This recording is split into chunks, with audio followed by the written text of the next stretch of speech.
मी तेजस्वी तुम्हा सर्वांचं सहर्ष स्वागत करते, सहर्ष स्वागत करते। याच्यानंतर मी सर्व प्रमुख अतिथींना विनंती करते की त्यांनी व्यासपीठावर आसन बसवावे।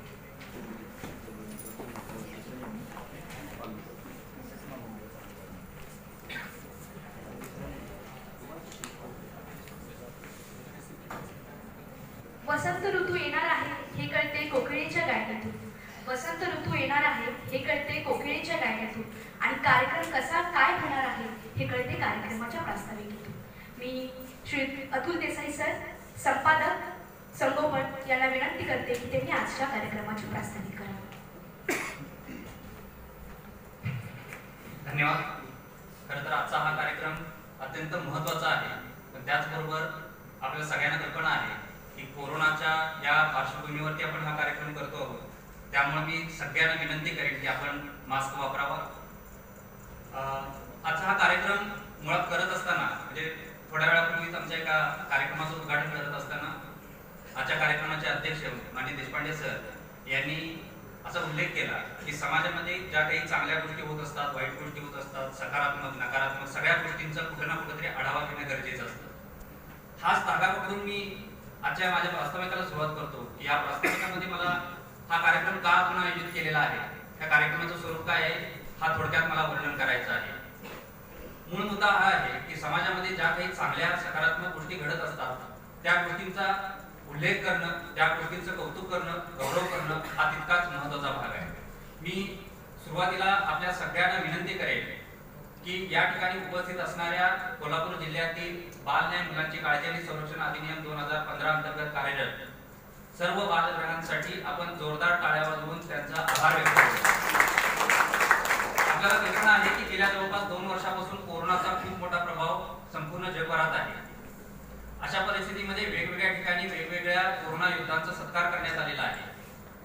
तशाच पद्धतीनं आपल्या बालगृहांच्या मध्ये असणारे जी काही बालकं आहेत की ज्यांना काळजी आणि संरक्षणाची गरज आहे, अशा बालकांना सांभाळण्याचं, त्यांची काळजी घेण्याचं, त्यांचे बाल हक्क सुरक्षित करण्याचे महत्त्वाचं कार्य हे आपल्या बालगृहांनी केलेलं आहे, बालगृहाच्या सगळ्या कर्मचाऱ्यांनी केलेलं आहे, अधीक्षकांनी केलेलं आहे। त्यासोबतच या ठिकाणी उपस्थित असणाऱ्या बालकल्याण समितीने देखील यामध्ये खूप मोठं योगदान दिलेलं आहे। त्यामुळे अशा लोकांचा सन्मान करणं ही खूप मोठी गरज आहे, कारण प्रत्येक वेळेला काय पुरस्कार देऊन सत्कार केला जातो हे महत्त्वाचं नसतं। महत्त्वाचं हे असतं की आपण केलेल्या कार्याची कोणतरी दखल घेतंय, त्याचा आपल्याला ॲप्रिसिएशन केलं जातं, हे खूप महत्त्वाचं असतं। आणि त्यामुळं अशा पद्धतीचा हा एक सत्कार सोहळा आयोजित करणं हे आमच्या दृष्टीनं आमच्या डोक्यात विचार सुरू होता। आणि अशा वेळेला बालगृहांच्या मध्ये ज्या वेळेला आपण पुरस्कार द्यायचा आहे तर तो पुरस्कार देत असताना त्याला काहीतरी लॉजिक असलं पाहिजे, त्याच्यामध्ये कोणत्या स्वरूपाचे काम केलं जातं याची नोंद घेतली जाणं गरजेचं होतं। आणि त्याचबरोबर तो तितकाच निरपेक्ष पद्धतीनं आपण सादरीकरण केलं पाहिजे, निवड प्रक्रिया तेवढीच पारदर्शक असली पाहिजे, हा देखील महत्त्वाचा उद्देश आमच्या डोळ्यासमोर होता। आणि म्हणून आम्ही सुरुवातीला काही गोष्टी अशा असतात बालगृहांच्या मध्ये बाल न्याय कायद्याअंतर्गत ह्या गोष्टी उघड करता येत नसतात, सर्वसामान्य लोकांना त्या बघता येत नसतात। त्यामुळे आम्ही बालकल्याण समितीला अशी विनंती केली होती की एक 5 मुद्दे आम्ही त्यांच्यासोबत दिले होते की एकतर चाइल्ड फ्रेंडली एन्व्हायरमेंट असलं पाहिजे, मुलांचा व्यवस्थापनामध्ये सहभाग असला पाहिजे, भौतिक सोयीसुविधा चांगल्या असल्या पाहिजे, मुलांच्या रिस्टोरेशन रिहॅबिलिटेशनचे साठी प्रयत्न होत असले पाहिजे, प्रत्येक मुलाचा कायद्यामध्ये ज्या पद्धतीने सांगितलेलं आहे त्या पद्धतीने वैयक्तिक काळजी आराखडा तयार केला जात असला पाहिजे, त्याच्यामध्ये संस्थांचं योगदान असलं पाहिजे। या सगळ्या गोष्टी ज्यावेळेला आपण बघत असतो तर त्यावेळेला या सगळ्या संस्थांच्या कार्याचा गौरव करणं खरं तर गरजेचं आहे। पण आपण केवळ 2 संस्थांची निवड करण्याचा निर्णय घेतला होता आणि आम्ही बालकल्याण समितीला अशी विनंती केली होती की एकूण मान्यता प्राप्त 13 संस्थांपैकी 4 संस्थांची त्यांनी नॉमिनेशन संगोपन मासिकाकडे पाठवावं। संगोपन मासिकाकडे या 4 संस्थांचं नॉमिनेशन आल्यानंतर आम्ही एक वेगळी कमिटी गठीत केली होती, ज्या कमिटीमध्ये अकॅडमिशियन, एनजीओ प्रतिनिधी, शिक्षण विभागाचे प्रतिनिधी अशा पद्धतीने आम्ही प्रतिनिधी निवडले होते। अकॅडमिशियन मध्ये सिनियर प्राध्यापक doctor Deepak Bhosale sir, NGO प्रतिनिधी म्हणून प्रथम संस्थेचे श्री सुधाकर भद्रगे सर, शिक्षण विभागाचे श्री बीबी पाटील सर जे जिल्हा समन्वयक आहेत, आणि मी स्वतः आम्ही ही सगळीजण कोल्हापूर जिल्ह्यातले होतो आणि जिल्ह्यातल्या संस्थेला जिल्हास्तरीय पुरस्कार देणार असल्यामुळे ह्या समितीचा अध्यक्ष हा आपल्या जिल्ह्याच्या बाहेरचा असावा अशा पद्धतीचा आम्ही निर्णय घेतला आणि म्हणून ज्येष्ठ बाल अधिकार कार्यकर्ते युनिसेफचे सल्लागार श्री विकास सावंत सर यांची आम्ही या कमिटीच्या अध्यक्षपदी निवड केली आणि त्यानंतर जे नॉमिनेशन बाल कल्याण समितीकडून आले होते त्यांच्यामध्ये आम्ही प्रत्यक्ष काही ठिकाणी भेटी दिलेल्या आहेत. काही ठिकाणी भेटी दिल्यानंतर जे काही निरीक्षणं आली त्याच्यावरती पुन्हा आमच्या बैठका झाल्या आणि त्यातून अंतिमतः एक विनाअनुदानित संस्था आणि एक अनुदानित संस्था अशा पद्धतीच्या 2 संस्थांची निवड करून त्यांना पुरस्कार देण्याचे निश्चित केलेला आहे. या पुरस्काराच्या स्वरूपामध्ये सुद्धा आम्ही असा विचार केलेला आहे की हे जे पुरस्कार आहेत हे पुरस्कार फक्त ट्रॉफी किंवा प्रमाणपत्राच्या स्वरूपात असू नयेत तर त्या पुरस्काराच्या माध्यमातून संस्थातील बालकांना सुद्धा त्याचा उपयोग व्हावा आणि म्हणून प्रत्येकी 7,000 किमतीची पुस्तकं, ट्रॉफी आणि प्रमाणपत्र अशा पद्धतीचं हे स्वरूप निश्चित करण्यात आलेलं आहे. आणि ह्या कार्यासाठी म्हणून आम्हाला काही स्वयंसेवी संस्था असतील, काही इतर संस्था आहेत, व्यक्ती आहेत, यांनी काही सहकार्य केलेलं आहे.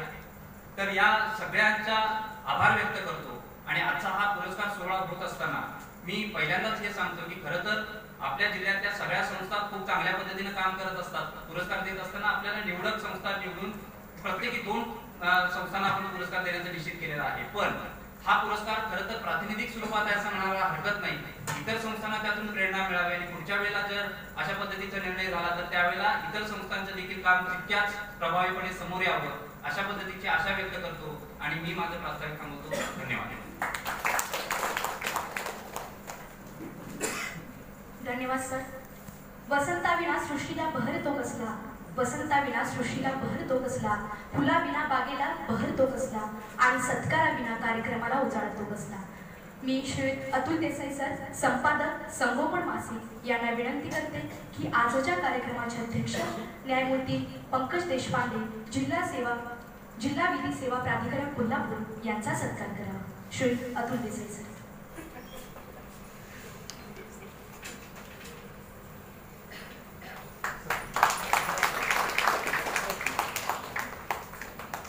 सत्काराचे स्वरूप संगोपन ट्रॉफी आणि तुळशीचे रोप. यानंतर मी श्री प्राध्यापक डॉक्टर दीपक भोसले सरांना विनंती करते की त्यांनी बाल अधिकार कार्यकर्ते विकास पाटील सर यांचा सत्कार करावा. विकास सावंत सर.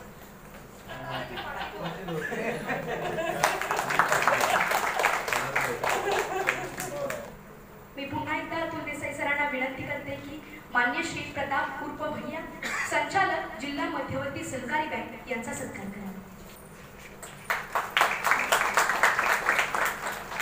त्याचा विशेष सन्मान बालकल्याण समिती कोल्हापूर. मी न्यायमूर्ती पंकज देशपांडे सरांना विनंती करते की त्यांनी यांचा सत्कार करावा.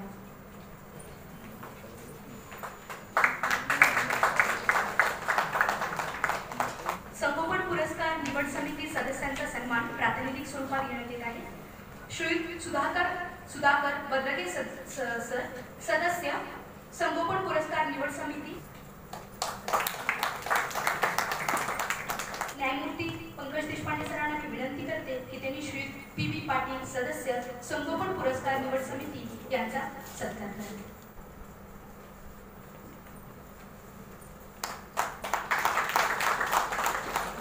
संगोपन कार्यासाठीचा सक्रिय सहभागासाठीचा सन्मान ती कोल्हापूर जिल्हा पोलीस कोऑपरेटिव्ह क्रेडिट सोसायटी यांच्या वतीने जितेंद्र कुलकर्णी, संचालक ती कोल्हापूर जिल्हा पोलीस कोऑपरेटिव्ह क्रेडिट सोसायटी आणि ओंकार पाटील हे स्वीकार करतील.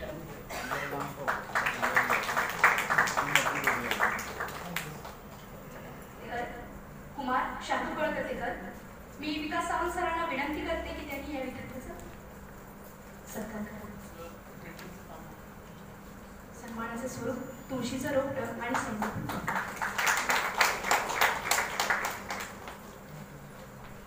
यानंतर संगोपन पुरस्कार वितरण सोहळा.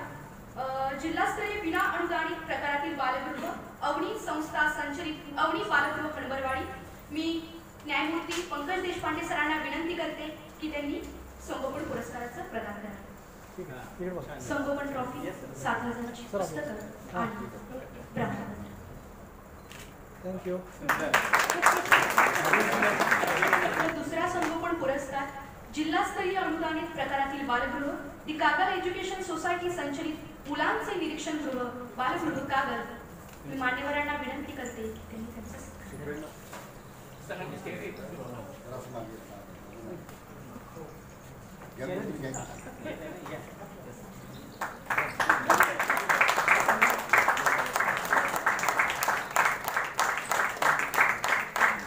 जिल्हास्तरीय विनाअनुदानित प्रकारातील बालगृह अवनी संस्था संचलित अवनी बालगृह हणबरवाडी यांच्या संस्था प्रतिनिधींना मी विनंती करते की त्यांनी आपले मनोगत व्यक्त करावे.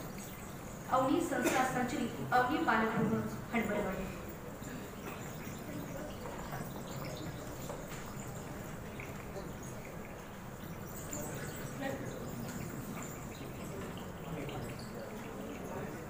व्यासपीठावर उपस्थित सर्व मान्यवर, बाल कल्याण समिती सदस्य, बालगृह प्रतिनिधी आणि बंधू, मी प्रथम संगोपन मासिकाचं आभार मानेन की त्यांनी या पुरस्कारासाठी आमची निवड केली. पुरस्कार नक्कीच 100% अगदी होणाऱ्या कामाचं एकतर ॲप्रिसिएशन पण आहेच आणि ग्रुप देणारं पण आहे. धन्यवाद सर. यानंतर जिल्हास्तरीय अनुदानित प्रकारातील बालगृह दी कागल एज्युकेशन सोसायटी संचलित मुलांचे निरीक्षण गृह या संस्था प्रतिनिधींनी आपले मनोगत व्यक्त करावे अशी मी त्यांना विनंती करते.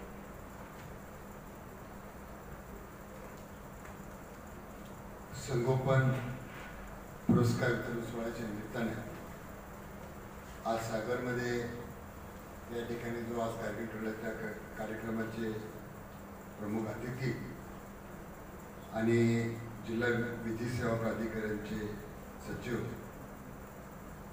आदरणीय न्यायमूर्ती देशपांडे साहेब,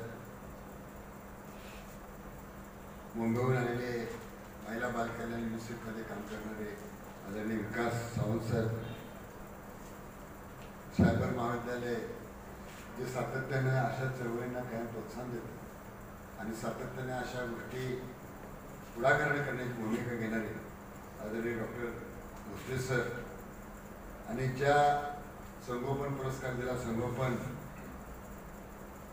चे प्रमुख श्री अतुल देसाई, सर्व महिला बाल कल्याण समितीचे सर्व अध्यक्ष सदस्य, पोलीस पतसंस्था ज्यांनी या पुरस्काराला ताकद दिली, हे सर्व पदाधिकारी, समिती निवड समितीचे सर्व सदस्य, विविध बाल कल्याण आमच्या संस्थेचे सर्व पदाधिकारी आणि ज्यांनी मगाशी पथनाट्य केले ते सायबरचे सर्व विद्यार्थी बंधू.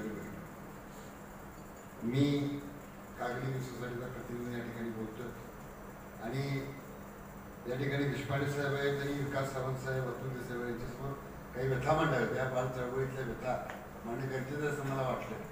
पुरस्कार दिल्याबद्दल मी आभारी आहे. चांगले काम करणाऱ्या माणसाच्या पाठीवर थाप मारली की त्याला हुरूप येतो आणि चांगले काम होतं. ही आपली संस्कृती आहे. आणि यानंतरचा विशेष पुरस्कार प्रदान करण्यात येत आहे. आजच्या विशेष पुरस्काराचे मानकरी आहेत डॉक्टर शुभदा दिवाण, फॅमिली डॉक्टर तथा समुपदेशक. धन्यवाद. आजचे प्रमुख अतिथी श्री विकास सावंत सर यांना मी विनंती करते की त्यांनी आपले मनोरूपी विचार मांडावे.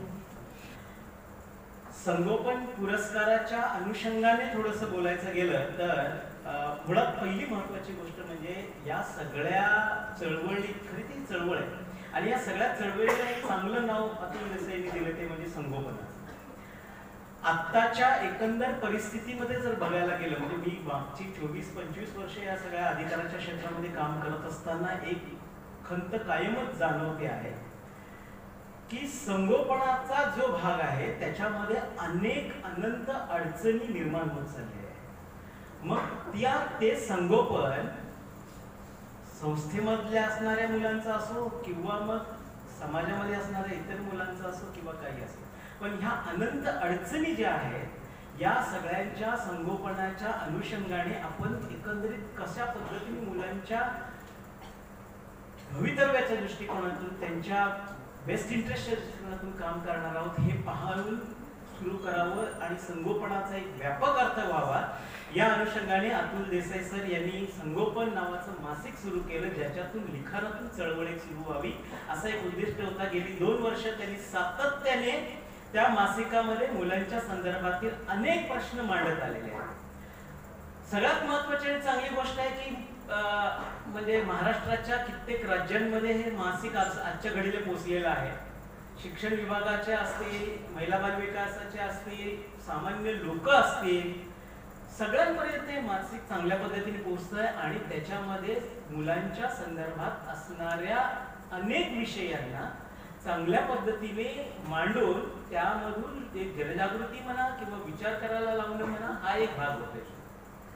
त्याच्या पुढचा आणखीन एक महत्वाचा मला वाटतं की इथे मुद्दा मांडावा, आणि तो महत्वाचा मुद्दा म्हणजे या संगोपन मासिकामुळे अनेक प्रकारच्या पॉलिसीची दखल घेण्याबाबत शासनाला भाग पाडण्यात हे मासिक सुद्धा तितकंच यशस्वी झालेलं आहे असं मला स्वतःला वाटतं. आणि त्याच्यामध्ये अनेक पॉलिसीची धोरणं स्वीकारत असताना या सगळ्या मासिकाचा आधार सुद्धा बऱ्याच ठिकाणी घेतला गेलेला आहे आणि त्याच्यामध्ये विचार केला गेलेला आहे. त्यामुळे मी खरंच अतुल सरांच्या या कार्याला खरंच सलाम आहे, कारण त्यांनी अतिशय म्हणजे काय निकराने इतके वर्ष 2-2.5 वर्ष झाली सर, 3 वर्ष झाली, 3 वर्ष ह्या सगळ्या निकराने सुरू केलेलं आहे. कोरोनाचा मोठा प्रसंग असताना देखील बऱ्याच वेळेला फिजिकल नाही पण मासिक सुद्धा त्यांनी त्या सगळ्याच्यामध्ये काढलं आणि ते पोचेल ह्याची सगळी माहिती घेतली. आणि नंतर त्याचबरोबर मी हे सगळं मुद्दाम सांगतो या सगळ्याला, कारण त्याचं एक रूप सगळ्यांच्या समोर यायला हवं. दुसरं, कोरोनाच्या परिस्थितीमध्ये कित्येक मुलांचे वडील, आई आणि नातेवाईक हे आपल्या त्या मुलांना मुकावे लागलेत आणि या सगळ्याचा विचार करत असताना मग संगोपन अभियानाची एक सुरुवात सुद्धा सुरू झाली. आणि संगोपन अभियानाच्या मार्फतमध्ये आपण मला वाटतं रत्नागिरी, कोल्हापूर, सिंधुदुर्ग, सातारा, जालना या जिल्ह्यामधल्या जी मुलं अशा प्रकारची आहेत त्यांना पैसे शासन देत आहे. पैसे देत नाही अशातला भाग नाही, पैसे पुरवत आहे. त्याच्यासाठी बाल संगोपनाची योजनेच्या बाबतीत बोललं गेलं, 5 लाखाचा निधी त्यांच्यासाठी देणार आहे, हा सुद्धा सगळा भाग सुद्धा त्याला. पण त्यांच्यासोबत किमान वर्षभर सातत्याने त्यांच्या मानसिकतेला आधार देणारं कोणीतरी असलं पाहिजे. अशा अनुषंगाने संगोपन चळवळीची एक सुरुवात झाली आणि बऱ्याच दात्यांनी, इंडिव्हिज्युअल दाते, कोणतीही संस्था त्याच्यामध्ये नाही, पण इंडिव्हिज्युअल दात्यांनी हा केवळ वर्षभराला 2,500 रुपये एवढाच आपण त्या सगळ्या याच्यातून घेतला होता आणि त्या सगळ्या याच्यातून आपण त्या मुलांपर्यंत पोहोचतो आणि त्यांना लागणाऱ्या ज्या अडचणी आहेत, म्हणजे काम संगोपनाने हे घेतलं की पैसे देणं हा काम घेतलेलं नाहीये, तर त्यांना त्यापर्यंत पोहोचवणं, त्यांना येणाऱ्या अडचणी आणि मानसिक जो काही हातभार त्यांना जो सोबत लागणार आहे, त्यांना सातत्याने विचार करण्यात राहणार आहे, हा भाग संगोपन अभियानाच्या एका मार्फत सुरू झाली. आणि विशेष म्हणजे ज्यांनी याला मदत केली आहे त्यांच्यापर्यंत तो सगळा जे काही होते काम ते संगोपन मासिकांतर्फत आपण पोहोचवतो. म्हणजे एकाच याच्यामध्ये आपण संगोपनाच्या मार्फत मुलांच्या संगोपनाच्या दृष्टिकोनातून असणारे जे महत्वाचे घटक आहेत, महत्वाचे मुद्दे आहेत, ते सुद्धा पोहोचवतो, काम सुद्धा पोहोचवतो. आणि अशा प्रकारे अतिशय चांगली चळवळ ही संगोपन अभियानाच्या तर्फे उभी राहिली. आणि मग त्याच्यातूनच निर्माण झालं की या कठीण कालावधीमध्ये प्रत्येक बालगृहांनी अतिशय चांगली कामं सुद्धा केली. समाजामध्ये दोन्ही प्रकारची लोक आहेत, म्हणजे अतिशय चांगलं काम करणारी लोक सुद्धा आहेत आणि अतिशय अशा पद्धतीने की संगोपन ह्या सगळ्या याच्यामध्ये मुलांचं संगोपन कसं करायचं, ऍडिशनल जबाबदारी येणार म्हणून कित्येक मुलांना सोडून दिलेली बालगृह सुद्धा आहे. म्हणजे महाराष्ट्रामध्ये तसं बघायला गेलं तर अख्ख्या महाराष्ट्रभर माझा संबंध सगळ्या बालगृहांच्या सोबत आहे. आणि खरं सांगतो मी तुम्हाला की बऱ्याच ठिकाणी बालगृहात येणारी मुलं ही काळजी आणि संरक्षणाची मुलं आहेत म्हणून ती बालगृहात येतात. आणि ज्या वेळेला अडीअडचणी आहेत, अशा अडीअडचणीच्या काळामध्ये जर त्यांना संगोपनाची गरज ही असणारच आहे आणि अशा संगोपनाच्या गरजेच्या वेळेला आपला स्वतःचा स्वार्थ बघून त्या मुलांना सोडून देणं, त्यांना त्यांच्या घरी पाठवणं, हा कोणता संगोपनाचा भाग झाला, हा कोणता विचार झाला, हा मुलांच्या हिताचा विचार होऊ शकत नाही. महाराष्ट्रात अशी कित्येक बालगृह अशी सुद्धा होती की ज्यांनी अशा प्रकारचे कृत्य केलेले आहे. पण त्याचबरोबर अशी कित्येक बालगृह सुद्धा होती की ज्यांनी स्वतःच दिवस रात्र तिथे घालवले आहेत, स्वतःची कुटुंब बाजूला ठेवली आहेत, 10-12 म्हणजे त्यांनी असं लावून घेतलेलं होतं की महिनाभर इथे राहायचं, मग दुसऱ्याने महिनाभर बाहेर जायचं नाही, जेणेकरून त्याचं इन्फेक्शन परत आतमध्ये येता कामा नये. इतकी सुंदर काळजी आणि शिवाय त्या मुलांना सातत्याने एंगेज ठेवणं हा सगळा भाग महत्वाचा करून त्या पद्धतीने मुलांचं संगोपन केलं. आणि म्हणून आम्हाला सुद्धा वाटायला लागलं की इथे कुठेतरी पाठीवर थाप बसलीच पाहिजे, इथे कुठेतरी त्यांचं रिकॉग्नायझेशन झालं पाहिजे. मी असं म्हणत नाही की सगळ्या संस्थेकडून काही चुका होत नाहीत असं माझं म्हणणं नाही. आपण माणसं आहोत म्हणून आणि आम्ही जिवंत आहोत आणि आम्ही काम करणारे आहोत म्हणून आमच्याकडून चुका होतात. पण झालेल्या चुकांना लगेच आम्ही सामोरं जातो, झालेल्या चुकांचं लगेच ताबडतोब त्याचं मुलांच्या हिताच्या दृष्टिकोनातून काम करतो. आणि म्हणून आजच्या ह्या 2 संस्था सगळ्यात महत्वाच्या मला असं वाटतात. आणि म्हणून या 2 संस्थेचा आभार आहे त्यासाठी, कारण झालेल्या चुकांना सामोरं जाऊन मुलांच्या हिताचं काम करण्यासाठी जे काम केलं जातं त्याच्यासाठी आहे. हे सगळं करत असताना आणि सगळं घडत असताना या सगळ्याच्या मध्ये बालकल्याण समितीचं म्हणजे मी खास इथे उल्लेख करतो, सगळ्यांच्या मुद्दाम आणि जाणीवपूर्वक मी इथे उल्लेख करतोय की कोल्हापूरच्या बालकल्याण समितीने अनेक लँडमार्क जजमेंट केलेले आहेत, चांगल्या लँडमार्क जजमेंट केलेले आहेत. आणि मी तुमच्या कोल्हापूरच्या सगळ्या CWCच्या टीमचं खरं श्रेय आहे. अतिशय चांगल्या पद्धतीने वेगवेगळे विषय म्हणजे जसं तृतीयपंथी मुलांच्या संदर्भातला घेतलेला विषय असेल किंवा काल परवा झालेला एका मुलाच्या प्रॉपर्टीच्या संदर्भातला अतिशय सुंदर मार्क झालाय की जो महाराष्ट्राला लँडमार्क ठरणार आहे. आणि आम्ही तसं विचार करतो की त्याचं SOP झाला पाहिजे की त्या पद्धतीने त्या मुलांच्या प्रॉपर्टी जी गेलेली होती ती शोधून काढून त्याच्यापर्यंत कशी पोहोचवायचं. अनेक मुलांच्या म्हणजे आई वडिलांच्या भांडणामधली केस सुद्धा अशी होती की ज्याच्यामध्ये अतिशय चांगलं अशा अनेक केसेस तुम्ही अतिशय चांगल्या पद्धतीने सोडवलेल्या आहेत. त्यामुळे त्यांचे खरं विशेष मी माझ्यातर्फे एक धन्यवाद करतो. कारण एकंदर ह्या सगळ्या चळवळीमध्ये बघायला गेलं तर अशी बरीच कमी मंडळी शिल्लक राहिलेली आहेत. पण ह्या वर्षाच्या 2018च्या बॅच मध्ये सर मी सांगू इच्छितो की बरीच लोक अशी आहेत की ज्यांनी मुलांच्यासाठी खूप चांगलं काम केलं. आजच्या या पुरस्काराच्या निमित्तानं अतुल देसाई सरांची माझी परवा जेव्हा भेट झाली त्यावेळेस मला 2 प्रश्न मूलभूत पडले होते की ह्या ज्या संस्था आहेत कोल्हापूर जिल्ह्यामध्ये 13 संस्था आहेत, तर त्या 13 संस्थांपैकी 2 संस्थांची आपण निवड केलेली आहे. 2 संस्थांना आज आपण कौतुक केलेलं आहे. परंतु हे कौतुक एक संगोपन नावाची जी संस्था किंवा अतुल देसाई सर का करतात, शासन का करत नाही, हा मला एक प्रश्न पडला. कारण शासनाने या सगळ्या संस्थांच्या पाठीशी उभं राहणं अतिशय गरजेचं आहे. शासनाचा ताण ह्या संस्था कमी करत आहे, याची दखल शासनाने घेतलीच पाहिजे. आणि शासन दरबारी हा विषय मांडण्याची जबाबदारी या प्रसंगी मी या ठिकाणी घेतो की ह्या ज्या संस्था सातत्याने काम करत आहेत, ह्या काम करत असताना असं जाणवतं की ह्या अविरत काम चालतं. म्हणजे पूरस्थिती असो, त्यानंतर आपली कोरोनाची परिस्थिती असो किंवा कुठलंही संकट असो, या संकटाला कुठल्याही प्रकारे हार न मानता या संस्थांचं अविरत काम चालू. काही संस्थांना मी भेटी दिलेल्या आहेत, काही संस्थांना मला अजून भेटी द्यायच्या आहेत. परंतु यांचं सातत्याने दखल घेणं, यांच्या उपक्रमांना सातत्याने सहकार्य करणं, यांच्या उपक्रमांमध्ये सातत्याने सहभागी होऊन यांचा मनोबल वाढवणं आणि त्याचबरोबर मनोबल वाढवत असताना त्यांचं आर्थिक मनोबल देखील वाढवणं गरजेचं आहे असं मला वारंवार जाणवत राहतं. त्यामुळे या संस्थांचं कौतुक करावं तेवढं कमी आहे. कारण पालक म्हणून जेव्हा मी माझ्या मुलाचं जेव्हा संगोपन करत असतो मला काही आव्हानं जाणवतात. आई म्हणून एखादा स्वतःच्या मुलबाळाकडे जेव्हा संगोपन करत असते किंवा वडील म्हणून आपण आपल्या मुलाचं जेव्हा संगोपन करत असतो तेव्हा आपल्याला असं जाणवत असतं की किती मोठी आव्हानं असतात. आणि हे तर परक्याचं मुलं आहे, याला माया द्यायची, याला प्रेम द्यायचे, याला जिव्हाळा लावायचे, पण हे आपल्या रक्ताचं नाहीये. हे खूप आव्हानात्मक आहे आणि हे आव्हान आपण प्रत्येक क्षणाला करत असताना त्याला परकेपणाची भावना त्याच्या मनात निर्माण नाही झाली पाहिजे याची दखल आपण घेत असता ही खरंच कौतुकाची गोष्ट आहे. त्या सगळ्या संस्थांचा अवनी संस्था असेल किंवा कागलची संस्था असेल किंवा कोल्हापुरातल्या इतर सर्व संस्था असतील, या संस्थांचा मी बऱ्याचदा फॉलोअप घेत असतो. मला कारण आपल्या शासकीय यंत्रणा ज्या आहेत त्या कुठेतरी कमी पडत असतात. मॅन पॉवर कमी असेल, संवेदनशीलता कमी असेल, कुठल्या तरी फ्रंटवर कमी पडत असतात.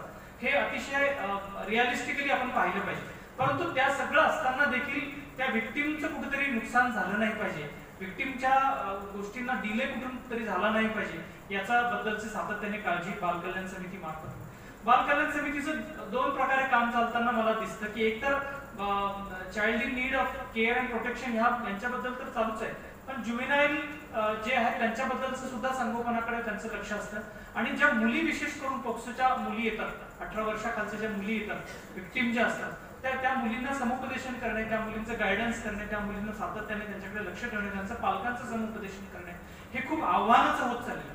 भोसले सरांना या निमित्ताने मी विनंती करेन आणि कळकळीची विनंती अशी करेन की सर, आपण या महाविद्यालयामध्ये किंवा आपल्या या सगळ्या ऑर्गनायझेशनचा किंवा आपल्या संपूर्ण संघटनांचा एक असा उपक्रम राबवा की विवाहपूर्व समुपदेशन करणं खूप गरजेचं आहे.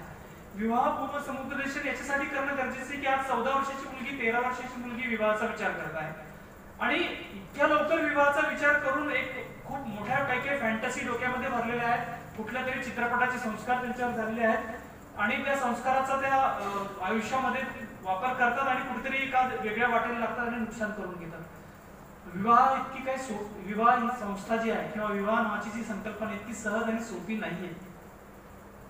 विवाहपूर्व समुपदेशन सातत्यानं होणं खूप गरजेचं आहे, कारण राधानगरी, गारगोटी या परिसरातल्या काही पोक्सोच्या केसेसचं प्रमाण एवढं वाढलेलं आहे की 9वीची मुलगी असेल, 8वीची मुलगी असेल, ती सहज पळून जाते, 2-3 महिने कुठेतरी लॉजवर राहते, कुठल्या तरी नातेवाईकासोबत राहते, त्या मुलासोबत परत पळून येतात, परत वापस येतात आणि मग सगळं CWCनं कामकाज करायचंय, न्यायालयाने काम करायचंय, विधी सेवा प्राधिकरणाने काम करायचंय, अतुल देसाई सारख्या एखाद्या कार्यकर्त्यांनी काम करायचंय आणि तिला न्याय मिळवून देण्याचा प्रयत्न करायचा आणि शेवटी काय होते, ती मुलगी न्यायालयात होस्टाईल होते आणि तो आरोपी निर्दोष होतो. म्हणजे या यंत्रणांनी केलेलं कष्ट, या यंत्रणांनी केलेली मेहनत, म्हणजे FIR लॉन्च करण्यापासूनची जी तळमळ असते किंवा तिथपासूनचा जो संघर्ष सुरू होतो, तर त्यांचं मेडिकल एक्झामिनेशन असेल, त्यांचं कोर्टातलं एक्झामिनेशन असेल, त्यांचं न्यायालयात पुरावे देण्याचा संघर्ष असेल, या सगळ्या संघर्षामध्ये जेवढ्या संस्था, शासकीय यंत्रणा कष्ट किंवा राबत असतात, त्याचं शेवटी लॉजिकल कन्क्लुजन त्या आरोपीच्या निर्दोष मुक्ततेत झालं नाही पाहिजे. तो जर निर्दोष मुक्त होत असेल तर कुठेतरी काहीतरी एरर आहे आपल्या सगळ्या चळवळीमध्ये. हा एक महत्वाचा बाब आहे. दुसरी महत्वाची बाब की मुलगीच नंतर असं विचार करते की मी या मुलासोबतच लग्न करेन, असंही विचारतात. म्हणजे दोन्ही अंगी आपल्या समोर अनेक आव्हानं आहेत. त्या आव्हानाला आपण कुठल्या तरी योग्य पद्धतीने सामोरं गेलं पाहिजे आणि त्या संदर्भात चांगल्या प्रकारे काम करणं खूप लवकर सुरू करणं गरजेचं आहे. कारण गेल्या 15 दिवसापूर्वी भोसले सरांना मला सांगायचं की आम्ही पोक्सोचा स्पेशल ड्राईव्ह घेतला होता. स्पेशल ड्राईव्ह म्हणजे विशेष मोहीम घेतली आणि कोल्हापूर जिल्ह्यातले किती प्रकरणं आपल्या न्यायालयात किंवा पेंडिंग आहे त्याचा विचार केला. तर साधारणपणे 180-190 माझ्या ऑफिसला प्रस्ताव प्रलंबित होते आणि त्या प्रलंबित प्रस्तावाचा मी अभ्यास करतो. काही प्रसंग असे होते की रडावं की हसावं असं वाटायचं की 4 वर्षाच्या मुलीवर अत्याचार, 3 वर्षाच्या मुलीवर अत्याचार, समाज हा विकृतीकडे चाललाय की काय असा प्रश्न पडायला लागले. काही ठिकाणी असे प्रसंग आहेत की 16 वर्षाची मुलगी आहे, 17 वर्षाची मुलगी आहे, सगळं समजतंय तिला, सगळ्या गोष्टींची जाणीव आहे, तरी पण ती या सगळ्या प्रलोभनाचा बळी पडत आहे. म्हणजे आपल्याला दोन्ही बाजूने विचार करायचा आहे. आपल्याला तिचं वय 18 वरून 16 वर आणावं लागेल की काय, की 16च्या अजून खाली आणावं लागेल की काय, असे पण प्रश्न शासनासमोर किंवा पार्लमेंट समोर उद्या पडणार आहेत. म्हणजे इतकं आव्हानात्मक स्थितीतून रोज जावं लागत आहे. रोज एखादी घटना आपल्या समोर आपल्या कानावर येईल की काय अशी भीती वाटायला लागली. 2 वर्षापूर्वीची घटना मला आठवते, ती इचलकरंजीची घटना असेल. 3-3.5 वर्षाची मुलगी ऐन दिवाळीच्या दिवशी तिच्यावर अत्याचार होतो. मला माझे प्रमुख जिल्हा सत्र न्यायाधीश त्यावेळेस नावकर साहेब होते, त्यांनी मला फोन करून सांगितलं, अरे ते जरा बघ बरं काय झालंय इचलकरंजीला. जेव्हा आपण दिवाळी सण साजरा करतोय आणि कुणीतरी तिकडे त्या एका छोट्या बालिकेवर अत्याचार करते, 3-3.5 वर्षाची मुलगी, त्या मुलीच्या बद्दल असं झालेलं आहे की तिच्यावर अत्याचार झाला, सगळं झालं, तिचं ते दफनविधी झाला, तिला नंतर परत बॉडी बाहेर काढावी लागली कारण पालकांना संशय आलाच नव्हता कोणावर. नंतर संशयाची सगळे चक्र फिरली आणि नंतर त्या कोणी अपराध केला सगळं सापडलं. 3 वर्षाच्या मुलीवर, 4 वर्षाच्या मुलीवर, 5 वर्षाच्या मुलीवर अत्याचार होत असेल तर ही विकृतीला जन्म घालणारा कोण जबाबदार आहे याचा देखील आपण सगळ्यांनी विचार केला पाहिजे. सुरुवातीच्या खालच्या एका कार्यक्रमामध्ये मी बोलताना उल्लेख केला की आपण समाजामध्ये घडणाऱ्या घटनांचं ऑडिट केलं पाहिजे. ऑडिट म्हणजे त्याला तुम्ही म्हटलेलं की ताळेबंद ठेवला पाहिजे. कशासाठी ताळेबंद ठेवायचा आहे, याच्यासाठीच ठेवायचा. परवाच एक कोल्हापूर 1-1.5 वर्षापूर्वी 3-4 वर्षाच्या मुलीवर 50-60 वर्षाच्या मुलीने अत्याचार केला. परवाच आमच्या जोशी मॅडमनी त्यात निकाल दिला, त्या व्यक्तीला 20 वर्षाची शिक्षा झालेली आहे. त्या मुलीला आम्ही मनोधैर्याचा फायदा पण दिलेला आहे.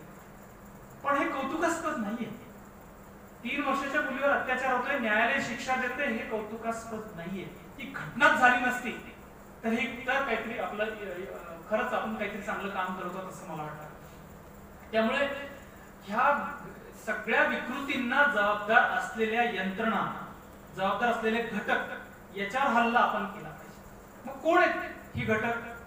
ही घटक आपल्या आजूबाजूलाच आहेत, पण ही आभासी स्वरूपात आहे, ही व्हर्च्युअल स्वरूपात आहे, ही तंत्रज्ञानाच्या स्वरूपात आहे, ही टीव्ही किंवा इतर माध्यमांच्या स्वरूपात आहेत आणि ही आपल्यावर हल्ला करत आहे. आणि या हल्ल्याचा आपण सातत्याने विचार केला पाहिजे. तो कशा प्रकारे हल्ला होतोय, आपण त्याचे विक्टिम ठरत आहोत का, आपल्या मुलांवर उद्या अत्याचार होऊ शकतात का, आपल्या शेजाऱ्यावर उद्या अत्याचार होऊ शकतात का, याचा सातत्याने गांभीर्याने विचार करणं गरजेचं आहे. माझी मुलगी सेफ आहे, माझा मुलगा सेफ आहे, माझ्या बहिणीचा माझ्या भावाचा मुलगा सेफ आहे इथपर्यंत चालणार नाहीये. आपल्याला थोडा आपल्या चौकटीच्या बाहेर जाऊन आपल्या बाहेर घराचा उंबरठा ओलांडून बघावं लागणार आहे की कोणाला अजून काही त्रास होत आहे का आणि तो त्रास रोखता येईल का याचा विचार केला पाहिजे. जी विश्वासाची माणसं आहेत त्यांच्याकडूनच कृत्य होत आहेत का याचा देखील विचार केला पाहिजे. कारण CWC अभ्यास केला असेल, त्यांचं पण एक या संदर्भाचं चिंतन असणार आहे की अनेक अपराध पोक्सोचे जे होत आहेत ते जवळच्या नातेवाईकाकडून होत आहेत, जवळच्या माणसाकडून होत आहेत, शेजारच्या माणसाकडून होत आहेत. ज्या माणसावर विश्वास ठेवतो अशा माणसावर होत. का घडतंय असं?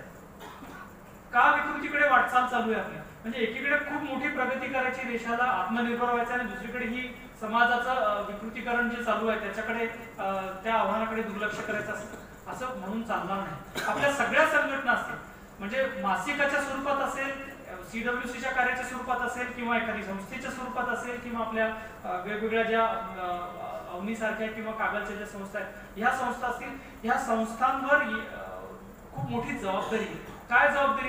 की आपण जेव्हा काम करतो तेव्हा आपल्याला आगामी 20 वर्षात पुढचा विचार करायचा आहे. आपल्याला आजचा विचार करायचा नाही, 20 वर्षानंतर आपल्या समोर काय आव्हानं ठेवलेली आहेत त्याचा विचार करायचा. जेव्हा 25 वर्षाच्या स्त्रीवर अत्याचार व्हायचा तेव्हाही कायदा होता, आणि आता 4 वर्षाच्या मुलीवर अत्याचार होते आताही कायदा उपलब्ध आहे. म्हणजे ते वय कमी कमी होत चाललेलं आहे, विक्टिमचं वय कमी कमी होत चाललेलं आहे. 25 वर्षाच्या महिलेवर अत्याचार करताना जी विकृती होती तीच विकृती आज 4 वर्ष, म्हणजे आज इतके सहजरित्या अत्याचार होण्याची जी मानसिकता होत चाललेली आहे याचा आपण गांभीर्याने विचार करणं गरजेचं आहे. आणि फक्त विचार करून चालणार नाही, त्याबद्दल लिहिल्या गेलं पाहिजे, त्याबद्दल बोलल्या गेलं पाहिजे, त्याबद्दल प्रत्यक्ष कृती केल्या गेली पाहिजे. 3 टप्प्यावर आपल्याला काम सातत्यानं गरजेचं आहे. ज्या ज्या यंत्रणा त्या संदर्भात काम करत आहेत, CWC असेल, विधी सेवा प्राधिकरण असेल, यांचं अतुल देसाई सरांचं, इतर कोणत्या संस्था असतील किंवा अवनीसारख्या संस्था असतील किंवा अनेक काही समाजसेवी संस्था आहेत, या संस्थांचं पाठबळ वाढवलं पाहिजे. या संस्थांचे दूत म्हणून आपण काम करू शकतो का? तरुणांना माझं विशेष करून आव्हान, आपण दूत म्हणून काम करू शकतो का? यांचं पाठबळ वाढू शकतो का? यांचं नेटवर्किंग आपण स्ट्रॉंग करू शकतो का? याचा सातत्याने विचार केला पाहिजे. अशा या पुरस्कारांतून आपण नक्कीच या सर्वांचं पाठबळ वाढणारच आहे, परंतु काही ज्या व्यथा आणि खंत ज्या व्यक्त झाल्या आहेत त्या नक्की शासन दरबारी योग्य पद्धतीने माझ्याकडून कशा जातील याची मी नक्कीच प्रयत्न करणार आहे. अतिशय सुंदर उपक्रम राबवल्याबद्दल अतुल देसाई सरांचा आभार मानेल, भोसले सरांचा आभार मानेल आणि सर्व विजेत्यांचं कौतुक करेल. धन्यवाद.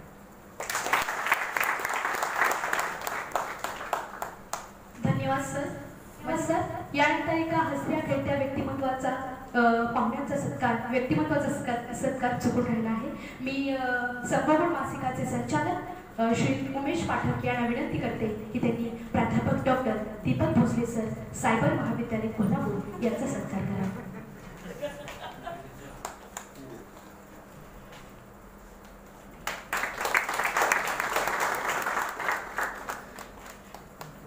यानंतरचा कार्यक्रमाचा गोड भाग म्हणजे आभार. मी संगोपन मासिकाचे संचालक श्री उमेश पाठक सर यांना विनंती करते की त्यांनी आजच्या कार्यक्रमाचे आभार मानावे. नमस्कार. संगोपन मासिक आयोजित संगोपन पुरस्कार सोहळा वितरण सोहळ्यासाठी माननीय देशपांडे साहेब हे त्यांच्या व्यस्त शेड्यूलमध्ये वेळ काढून या कार्यक्रमासाठी उपस्थित राहिले. त्यासाठी आम्ही त्याबद्दल संगोपन परिवारातर्फे त्यांचे आभार व्यक्त करतो. त्याचप्रमाणे श्री विकास सावंत साहेब बाल अधिकार कार्यकर्ते हेही या कार्यक्रमास उपस्थित राहिले. संगोपन परिवारातर्फे आपल्या या दोन्ही मान्यवरांचा आभार व्यक्त करतो. त्याचप्रमाणे श्री या माने साहेब संचालक कोल्हापूर जिल्हा मध्यवर्ती जिल्हा बँक ते या कार्यक्रमात उपस्थित राहिले. संगोपन परिवारातर्फे त्यांचेही आम्ही आभार मानतो. श्री प्राध्यापक डॉक्टर दीपक भोसले सर यांचंही आम्हाला बहुमोल मार्गदर्शन प्रत्येक वेळी लाभते. या कार्यक्रमासाठी भरपूर त्यांचं संयोजन, मार्गदर्शन आणि सहकार्य लावलं. त्यासाठी आम्ही त्यांचे आभार व्यक्त करतो.